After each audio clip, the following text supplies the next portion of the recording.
कलायत विधानसभा से इनेलो बसपा के सांझे उम्मीदवार रामपाल माजरा का आज कलायत विधानसभा के 1 दर्जन गांव के तूफानी दौरे किए, जहां कलायत विधानसभा की जनता द्वारा रामपाल माजरा का भव्य स्वागत किया गया और इनेलो बसपा के सांझे उम्मीदवार रामपाल माजरा को समर्थन दिया। वहीं रामपाल माजरा द्वारा भाजपा कांग्रेस पर हमला करते हुए उनके विकास की पोल खोली है और कैसे गरीब जनता को परेशान कर रखा है। वहीं रामपाल माजरा ने कहा कि आपकी अपनी इनेलो बसपा की सरकार हरियाणा में आएंगी और पहले जैसे ठाठ आपके होंगे। और क्या कुछ कहा इनेलो बसपा के प्रत्याशी रामपाल माजरा द्वारा, देखिए। आप सबको पता है 5 तारीख को अपनी वोट पड़ेंगी और वोट डालने से पहले हमने सोचना है, चिंतन करना है, मनन करना है, सोच समझ के वोट डालनी है, क्योंकि ये देश अंग्रेज़ों के गुलाम था और शहीद आजम भगत सिंह, राजगुरु और सुखदेव जैसे वीरों ने अपनी जान की बाजी लगा के इस देश को आज़ाद किया। आज़ाद भारतवर्ष को एक कानून की ज़रूरत थी, तो संविधान बाबा साहब भीमराव अंबेडकर ने बनाया और धन्य है बाबा साहब भीमराव अंबेडकर, जिन्होंने महलों में रहने वाले राजा और रानी और झोंपड़ी में रहने वाले मजदूर के बेटे बेटी उनको बराबर का हक दिया। इसलिए 5 साल में वोट पड़ते हैं और जनता जिस पे खुश होती है तो उसको अपना नुमाइंदा चुनती है, एमएलए बनाती है, एमपी बनाती है, और जिससे नाराज हो जाती है उसको हरा देती है। साथियों, प्रजातंत्र में जनशक्ति, जनता सबसे सर्वोपरि है, सबसे बड़ी ताकत आप हैं। आप हमारे मंदिर हैं, हमारे मस्जिद हैं, गुरुद्वारे हैं, आप सालासर का हमारा धाम हैं, खाटू श्याम का आप धाम हैं, आप बालाजी। आपके सामने दरख्वास्त लेके मैं भी हाजिर हुआ हूँ और मेरी दरख्वास्त आपसे यह है कि आप 5 तारीख को चश्मे के चुनाव निशान वाला बटन दबा करके मुझे विजयी बनाने का काम करना।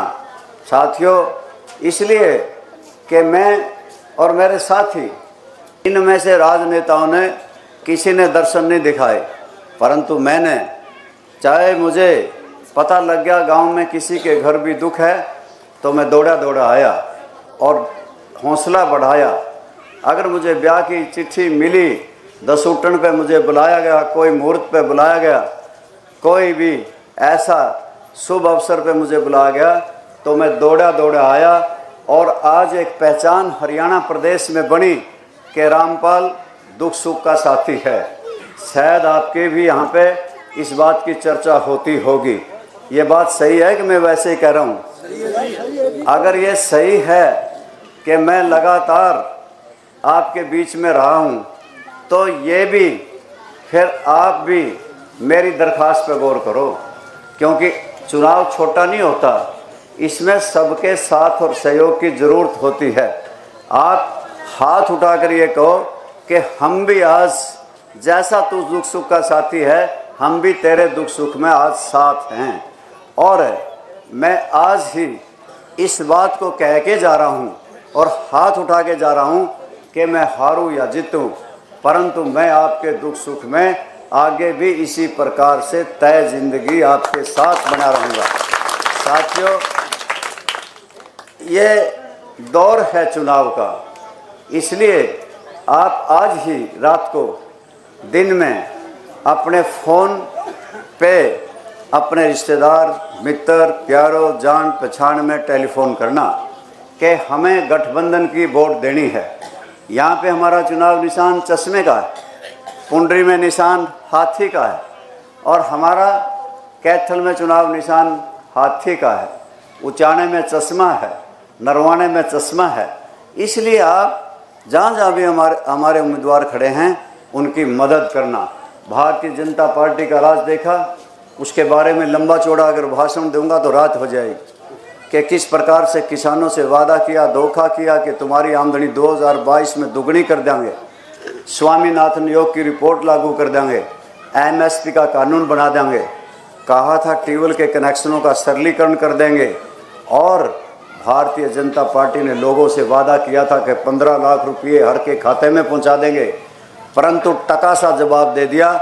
देश के आज़ाद हुए लगभग 77-78 साल हो गए, आज तक किसान के ऊपर किसी ने टैक्स नहीं लगाया था।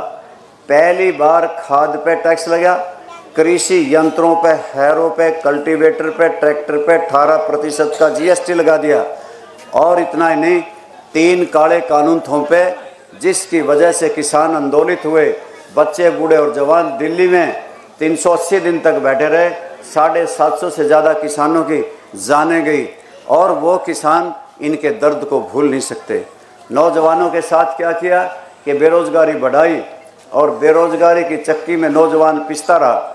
आज हरियाणा प्रदेश से नौजवानों का मोह भंग हो गया।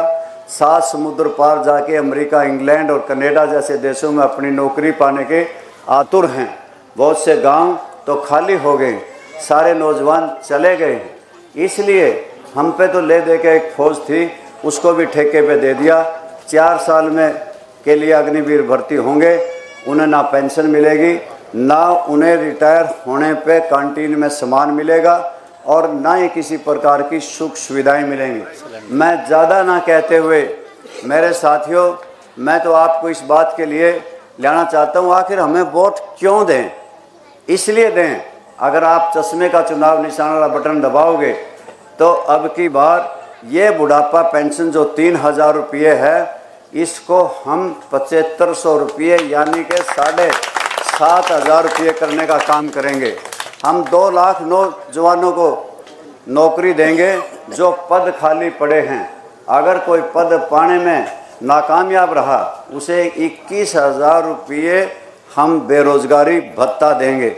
हमने ये फैसला कर लिया कि हर घर पे सरकार की तरफ से सोलर सिस्टम लगाएंगे और गांव की बिजली मुफ्त कर देंगे और इसी के साथ पानी का कोई बिल नहीं होगा। पढ़ाई और हर बीमारी का इलाज सरकार करेगी। और साथियों, इसी प्रकार से हमने निर्णय लिया कि हर महीने में 1 सिलेंडर गैस का मुफ्त दिया जाएगा और उसके ऊपर 1100 रुपये धर के हर गृहिणी के खाते में आ जाएंगे। इसी तरीके से जितनी भी आंगनबाड़ी वर्कर हैं, आशा वर्कर हैं और सफाई कर्मी हैं, अब की बार चाहे वो नरेगा के मेट हैं, हमको सरकारी कर्मचारी घोषित करेंगे, पोर्टल ख़त्म कर देंगे और ये कौशल रोजगार निगम जो बना है उसको भी ख़त्म करने का काम करेंगे। इसी प्रकार अलग से राजधानी बनाएंगे, पुरानी पेंशन बहाल करेंगे, अलग से हाई कोर्ट बनाएंगे। ये सारे मुद्दे तभी संभव होंगे आप चश्मे का चुनाव निशान वाला बटन दबाओगे। अब की बार 25 सितंबर को हमने निर्णय लिया है, फैसला लिया कि उचाना में चौधरी देवीलाल जी का जन्मदिन मनाएंगे। जिस प्रकार से आई बार 25 तारीख को हम उनका जन्मदिन सम्मान स्वरूप मनाते हैं। हमारी मुख्य अतिथि बहन मायावती जी होंगी। लाखों नर नारी हरियाणा प्रदेश के चौधरी देवीलाल को श्रद्धा सुमन अर्पित करेंगे और उतनी बड़ी रैली होगी कि देश के इतिहास की सबसे बड़ी रैली होगी और उस दिन फैसला हो ही जाएगा और ये रास्ता साफ हो जाएगा। INLD की और BSP की सरकार बनेगी और सारे सुख सुविधाएं फिर से आएंगी। आप आए, आप सबका बहुत बहुत धन्यवाद।